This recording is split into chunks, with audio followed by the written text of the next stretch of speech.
Hello, this is Michael Anthony Peroutka, Anne Arundel County Councilman for District 5, and today I'd like to analyze for you Bill number 8815. Now, the public hearing and the vote on this bill was scheduled for September 21st, 2015. This is a bill making it mandatory that all animals in the county be provided water at all times and provided with food daily.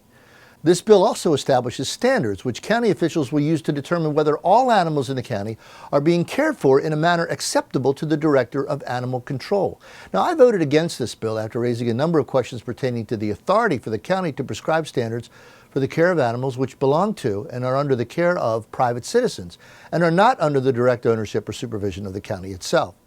Now, many animal advocates have expressed anger and frustration at me for voting against this bill.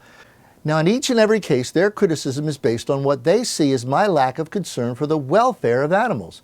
How can you be against the care, comfort, and health of animals, they ask? Well, I'm not. I am not against the welfare of animals. I am for it. I believe owners of animals have a responsibility to provide proper care for them. My concern with this bill is that I don't believe that the civil government has the authority to set standards and to impose civil and criminal sanctions against owners who may disagree about what constitutes proper care and proper nutrition. Perhaps it could be summarized this way.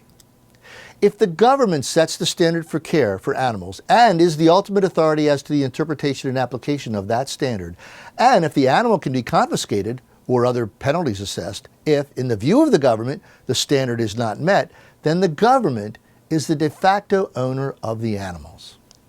Let's go to the questions. Question 1 is designed to determine if the bill violates the U.S. Constitution. Well, Article 5 of the Bill of Rights provides that no person shall be deprived of property without due process of law. And in my view, the de facto confiscation of the animals by the county is an unconstitutional deprivation of property.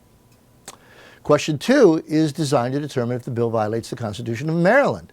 Well, Article 24 of the Maryland Declaration of Rights provides that no person shall be deprived of his property but by the judgment of his peers or by the law of the land. Now, question 3 is designed to determine if the bill violates the Anne Arundel County Charter, and I can find no provision in the Charter that can legitimately be employed to justify the extension of authority over the care of animals that are personal property, absent some danger or health hazard occasioned by the animal itself.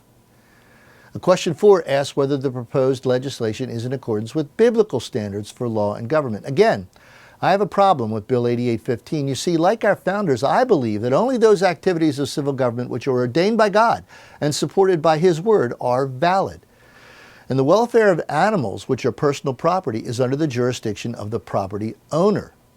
For more information about this, please see an accompanying paper entitled Animal Welfare and the Authority of Civil Government. Question 5 asked if the legislation negatively impacts citizens' rights. Well, yes, by usurping the God-ordained jurisdiction of the individual citizen to provide for his own needs and the needs of his animals, this bill definitely disparages individual property rights. Also, the dissipation of taxpayer funds in this way causes the personal liberty of individual citizens to be diminished as well. Question 6 asks whether the timeframes were adequate for appropriate review and consideration of the legislation. I don't see a problem here. Question 7 asks whether the terms used in the legislation are clearly defined. Well, I don't think there's a problem here either. Question 8 concerns personnel appointments and does not apply here. Question 9 asks whether funds are being generated by the legislation, and this legislation does not call for the raising of revenue. But question 10 asks whether the legislation calls for spending, and if so, whether that spending satisfies a cost-benefit analysis.